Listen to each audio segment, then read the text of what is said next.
अश्विनी शिवाजी थोरात.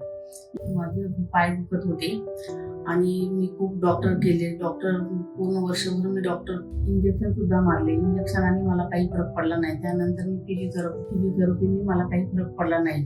मला उभं राहण्यासाठी खूप प्रॉब्लेम येत होता.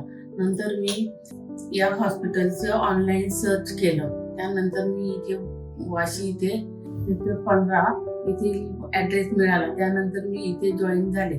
त्यानंतर मी 20-21 दिवस ट्रीटमेंट घेतली. त्या ट्रीटमेंटमध्ये मला खूप फरक पडला. आता मी दोन्ही पायांवर उभी राहू शकते. इथला staff Aishwarya ma'am, Sneha ma'am, Prashant sir, Ramesh sir सगळे खूप चांगले आहेत. खूप चांगली ट्रीटमेंट देतात. माझी ट्रीटमेंट खूप चांगली झाली आहे. माझ्या येथील माहिती माणसांना मी या हॉस्पिटलची रिकमेंड करेन. थँक्यू.